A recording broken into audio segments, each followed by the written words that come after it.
uh, untuk lay down the legal aspect of the product, ya. Jadi nak frame dia dan sebagainya, ia tidak boleh, ia memerlukan kepada kepakaran, dan kepakaran inilah yang disebutkan lebih awal tadi. Jadi justru kerana itu saya sangat bersetuju dengan sahabat saya daripada YB Selayang, supaya kita jangan terlalu terbuka dalam memberikan ruang untuk mereka bersaing sehinggakan at all levels, ya. Kita tumpukan kepada aspek high end Islamic corporate finance, ya. Sama ada transaction corporate, ya, transaksi corporate international, transaction corporate yang yang mereka lebih punya keupayaan dan kepakaran itu, ya. Dan yang lain-lain itu, ya, termasuk di international Islamic laws yang lain itu boleh ditangani oleh peguam-peguam lokal, ya. Jadi itu perkara yang saya ingin sebutkan, dan saya lajakkan sikit dalam hal ini bersabit dengan pandangan sahabat saya daripada Kubang, maaf kalau cry tadi, ya, bahawa dia nak kena pergi Kubang Krian sesi depan. Jadi Tan Sri Betul, saya memerhatikan bahawa apa yang menjadi harapan kita untuk, ya, menjadi satu hub yang the leading hub in Islamic finance dan banking, tetapi satu teguran yang dibuat oleh Kuwait Finance House, mutakhir saya membaca laporan ini, kita terlalu tertumpu dengan produk yang hanya seperti mana yang saya sebutkan tadi, debt ataupun yang berteraskan hutang. Dan berteraskan hutang itu dalam Islam bukan tidak boleh, tetapi lebih baik ianya bersifat equity, ya. Di sini kalau kita perhatikan memang betul, ya, mengikut according to HSBC, Malaysia will account for 60% of the US 44 billion worth of sukuk expected to be issued in 2012. Memang di apa ini, this is the gold mine. Ini adalah tumpuannya. Namun mengikut kata ya di current CEO of KFH Malaysia ini, beliau menekankan bahawa kalau benar-benar kita mau mengamalkan Islamic banking and finance, ia mesti kembali kepada fundamental yang asas dalam Islamic finance, and that is trading, and that is trade, and that is al-bay', bukan bay' ad-dain, not trading of debt, but trading per se. Ini yang diperlukan oleh pakar-pakar pengamal kewangan Islam, dan juga berserta dengan keupayaan peguam kita untuk membina kepakaran itu. Sebab kita memerlukan produk-produk yang, ya, sama ada, ya, kalau kita dalam trust receipt itu konvensional, ya, kita gunakan konvensional produknya, tetapi Islamic finance membuka luas pelbagai lagi yang bersifat, ya, kalau kita contohnya pengimport, we can share the income, ya, the profit, kerana sifatnya Islamic banking and finance ini adalah sharing and partnership in profit and loss. Dalam bahasanya musyarakah bil gharam wal ghanam. So that is the essence of Islamic banking and finance, moving away from just, dengan izin, debt. Lalu dengan itu, inilah dia yang saya perhatikan, ya, perlu kepada keupayaan peguam-peguam pengamal, peguam-peguam apanya yang dikatakan tadi, peguam-peguam syariah, peguam-peguam, ya, dan pengamal-pengamal, ya, untuk benar-benar menguasai bidang ini. Dan kerana inilah dia, if we want to go back to the basic fundamental of Islamic banking, it is about trade. And trade, kalau kita sebutkan perdagangan di antara negara-negara OIC itu saja huge, into the billion, if not trillion. Makan tak habis, ya. Jadi oleh kerana itu, ya, terus. Kalau Selangor, terima kasih Tan Sri Yang di-Ketua. Apabila kalau Selangor menyebut tentang sharing of kerugian dan juga keuntungan ini, Saya teringat kepada pengistilahan yang disebut oleh Kuala Selangor tadi tentang apa mudharabah, murabahah dan juga apa al-bai' bisamanil ajil ni. Kita telah terbiasa dengan istilah-istilah begini, tetapi apabila kita masuk kepada keadaan sebenarnya, kita dapati tidak sebegitu rupa praktisnya. Misalnya saya ambil contoh kepada murabahah yang digunakan ataupun al-bai' bisamanil ajil yang dijalankan terhadap kenderaan misalnya. Apabila kita meminjam contohnya 70,000, ini kita terpaksa membayar hampir 2 kali ganda, 140,000. Maknanya tidak ada dikatakan sharing of profit or loss tadi ni. Dia apa pandangan Kuala Selangor terhadap pengistilahan yang digunakan dan realiti yang sebenarnya berlaku dalam Islamic banking kita ni. Terima kasih sahabat saya Pendang. Terima kasih Tan Sri. Kalau saya lanjutkan sikit lagi. Ini sebabnya murabahah satu ketika dahulu sangat dipertikaikan. Kerana pinjaman yang dibuat katalah 100,000, ya, dan ditentukan profitnya 110. Katalah 110,000 dalam masa 5 tahun ke 7 tahun ke. Tetapi andainya kalau ia meminjam pada terma yang lebih terma yang lebih panjang, lebih lama, ia boleh saja berganda. Dan terkadang kali ini yang menyebabkan bahawa atas dasar murabahah ini saja, cost plus financing ini, pinjaman yang dibuat 200,000 akhirnya membayar 400,000. Sebab itu perkara ini sangat dipertikaikan. Sebabnya basis dan rasional menghitung itu adalah sebenarnya interest. Dan ia mengambil kira isu dalam yang sangat dipertikaikan oleh kewangan Islam, that is time value for money. By virtue of time, what money you have could be, you have the right to get it double or whatever. Ini yang sifatnya ribawi pada prinsip. Tetapi kalau kita kembali kepada satu produk baru mengatasi murabahah seperti itu, kita ada dalam peminjaman perumahan contohnya, seperti musyarakah mutanaqisah. As a result of paying, ya, dengan izin Tan Sri, ya, ketika kita membayar pinjaman yang kita sudah bayar itu menjadi kurang, dan atas dasar itu ia jauh lebih adil dan pada sifatnya adalah keadilan. Jadi tak apalah untuk Atuk Fahad, tu kita nak bagi tahu tentang PTPTN tu supaya dia boleh Islamiskan. Jadi Tan Sri Yang Di-Pertua, ini dia perkara yang saya kira dalam semangat pindaan akta profesional undang-undang ini, supaya penguasaan kepakaran itu ia benar-benar akan dapat dikuasai. Oleh kerana itu ia menjadikan keyakinan kepada pengamal undang-undang kita. Ya, boleh celah sikit. Take that you as well lah. Terima kasih Kuala Selangor Yang Di-Pertua Tan Sri. Saya nak balik kepada isu yang dibangkit oleh Kuala Selangor dan juga baca daripada huraian Akta Profession Undang-Undang 76 Pasal 4. Kalau kita baca Pasal 4 ni, dan saya baca ni, Pasal 4 bertujuan untuk memasukkan bahagian baru untuk liberalisasikan profession undang-undang di Malaysia. Secara amnya, tujuan liberalisasi ini adalah untuk memajukan Malaysia menjadi hub kewangan, itu satu, hub kewangan Islam antarabangsa, dan juga untuk mengembangkan kerja, ketiga, kepakaran dan pengkhususan profession undang-undang di Malaysia. Itu adalah apa yang dipanggil matlamat amendment to rang undang-undang ini. Kalau matlamat kita adalah untuk membawa kepakaran, ada beberapa cara untuk membawa pakaran ke Malaysia. Satu daripada cara yang digunakan di seluruh negara-negara lain, termasuk anak guaman, firma guaman di Malaysia, ialah untuk membeli pakaran. That means you bring the expertise to Malaysia. That means you hire expertise daripada luar negara datang kerja di Malaysia, ataupun you dapat pandangan mereka, you bayar hantar wang mereka dan sebagainya. Itu secara itu you bawa pakar rujuk yang pandai itu. Tapi strategi kerajaan ialah untuk liberalisasikan profession. Ini cara kedua.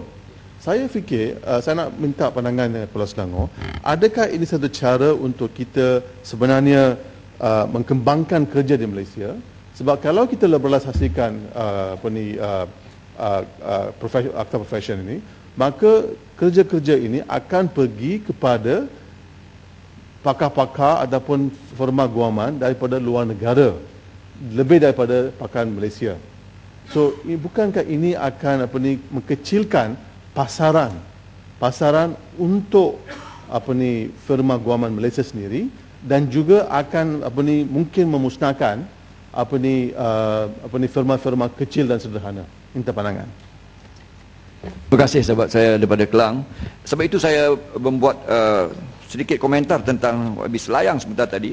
Memang penting untuk kita Tan Sri Yang di-Pertua dalam melaksanakan cita-cita dan matlamat pindaan undang-undang ini, untuk benar-benar istilah yang saya gunakan tadi, a restrained liberalization.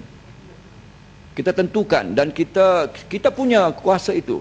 Ya, dan inilah perkaranya yang saya cenderung untuk mengambil daripada 3 langkah atau 3 kaedah mekanisme tadi. Bagaimana penglibatan peguam dan firma peguam. Pertama adalah perkongsian antarabangsa, kedua adalah firma guaman asing berkelayakan, dan ketiganya saya lebih cenderung untuk menyokong kaedah yang ketiga, penggunaan peguam asing oleh firma guaman Malaysia, yang dengan kata lain akan dapat menghadkan bahawa ekspertis mereka itu dapat kita manfaatkan, namun kehadiran mereka dan terkadang kali kehadiran dengan equity 100% yang dicadangkan itu sangat membimbangkan saya. Jadi oleh kerana itu saya cenderung untuk menyokong bahawa mungkin ini tertakluk kepada kemanusabahannya, tetapi untuk memenuhi apa yang disebutkan oleh sahabat saya Wabi Kelang tadi, saya kira itu paling menasabah Tan Sri Yang di-Pertua. Oleh kerana itu saya menyokong pandangan beliau. Satu lagi persilahan lagi. Sebenarnya soalan saya yang kedua, dan saya nak minta pandangan daripada Kuala Selangor, ialah adakah kerajaan telah membuat satu cost benefit analysis yang memberikan satu kejaminan bahawa firma guaman Malaysia tidak akan hilang pertandingan ataupun we will lose market share or market access in Malaysia?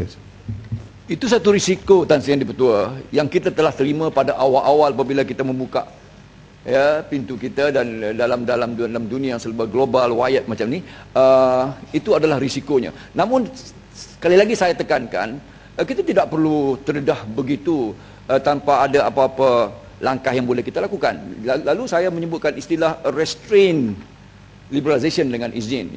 Jadi oleh kerana itu, seperti mana sahabat saya Wabi Selayang menyebutkan, kita tentukan apa dia 4-5 perkara yang beliau sebutkan. Itu bidang beliau, bidang kepakaran beliau dalam hal even Islamic, dalam hal tadi dalam bidang Islamic finance, ketua jadikan hub ini, saya kira saya pun telah menyebutkan beberapa contoh dalam transaction corporate dan transaction international on corporate, high end corporate finance ini. Itu hanya itu saja yang kita tentukan. Jadi Tan Sri Yang di-Pertua, saya ada sikit 2-3 lagi perkara yang nak saya sebutkan. Pertamanya bukan pertama dah ni. Di ujung-ujung ni, apa yang saya ingin sebutkan adalah kuasa yang diberikan kepada majlis peguam di Bar Council dengan izin. Lalu Bar Council dalam saya cukup mengiktiraf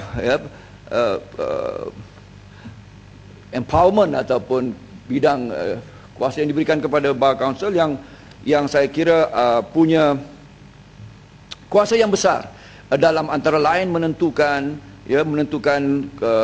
kebolehan ataupun di permissibility ataupun siapa yang boleh, siapa yang tidak boleh, apa syarat-syaratnya. Justru saya juga menekankan kepada keupayaan Bar Council untuk menjadi badan yang akan menilai keupayaan yang lain, keupayaan mereka yang mau dilibatkan dalam 3 kaedah yang disebutkan tadi. Lalu Bar Council itself dengan izin perlu mempertingkatkan their expertise to be able to judge others. Jadi apakah ada di sana peruntukan daripada kerajaan untuk sebab itu saya kira dalam perkara yang saya sebutkan lebih awal, the Law Academy sendiri itu boleh menampung sedikit lompang itu, kalau itulah antara lain yang boleh dibuat dalam bidang kuasa term of reference of Law Academy itu. Akhir sekali Tan Sri Yang di-Pertua, kalau saya boleh sebutkan satu yang bersabitan dengan perkara yang kita sedang bincangkan ini, satu produk dan satu terbitan bond daripada MAS, ya, yang menerbitkan satu program sukuk Juniro kekal ataupun apa yang disebutkan sebagai perpetual sukuk, perpetual bonds, ya, yang sifatnya junior, ya, yang diterbitkan oleh MAS, Malaysian Airline, yang menerbitkan 2.5 bilion, ya, yang saya baca dilanggan terus oleh kumpulan wang amanah pencen KWAP 1 bilion, ya, sebagai bahagian daripada keseluruhan terbitan itu.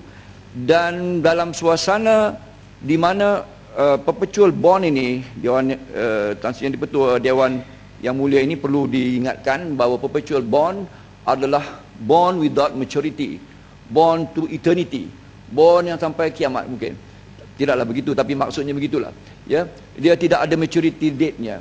Lalu dengan itu juga bond-bond yang tidak ada rating yang tinggi ini punya downside, punya risiko yang besar on default. Apa relevannya yang berhormat kepada undang-undang yang sedang dibahas ni? Ada sikit je. Ada sikit. Kalau sikit saja tak payahlah disebut. Sebabnya Tan Sri Yang Di-Pertua, saya mempertikaikan kalau benar-benar kita, sebab apa ditegur? Kita ditegur oleh the Thai Security and Exchange Commission, also issued a warning earlier this month for investors to fully understand the details of a subordinated debentures, which is corporate debt that ranks as a low priority for prepayment. Di sini penting. Sekali lagi, kalau kita menerbitkan satu yang kita kata Islamic, tetapi saya mempertikaikan Islamicity-nya. Jadi itu pertama. Dan keduanya pula, maklumat-maklumat itu bercanggah. Katanya ia bukan bond tetapi equity pula, yang disebutkan di sini.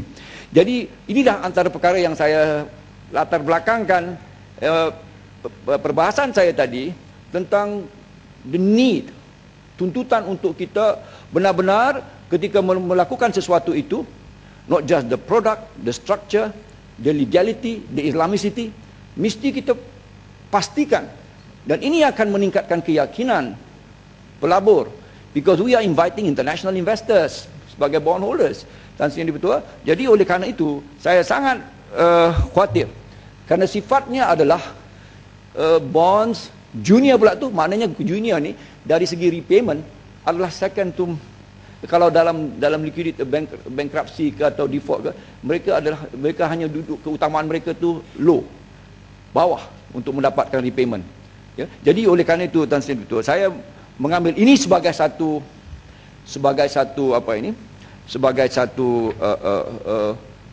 ingatan yang ada hubung kait langsung dengan pindaan ini, supaya peguam-peguam kita mesti memastikan bahawa they really understand the product and just not lakukan cosmetic changes dari sudut bahasa dan istilah saja, tetapi akan dipertikaikan oleh mereka yang benar-benar memahami, ya, dari sudut Islamic banking dan finance ini, ya.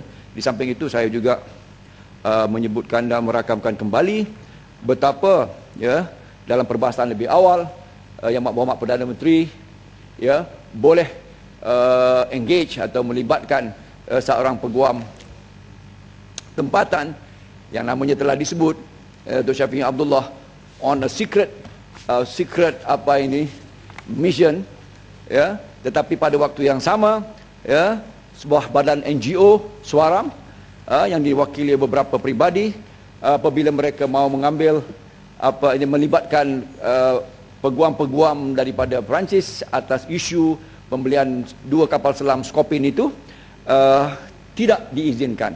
Saya mau melihat bagaimana pindaan rang undang-undang ini dapat, ya, menangani sekaligus lakuna ataupun lompang-lompang seperti ini, supaya ia tidak menjadi satu yang di satu pihak ada double ketika kerajaan lakukan, ia diizinkan, dia boleh, ia halal. Tapi kalau sebelah yang bukan kerajaan, termasuk NGO, Tan Sri bukan pakatan, bukan pembangkang, NGO lakukan, ia tidak, ia menjadi haram. Do we have that double standard? Do we have two references for our legal sebagai benchmarknya, sebagai ukurannya.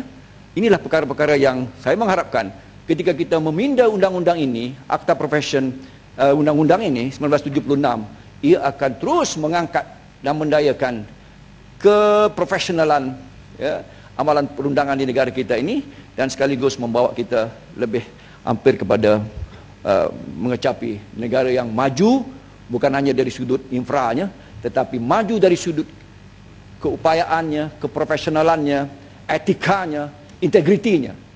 Sekian. Terima kasih, Tan Sri Yang di-Pertua.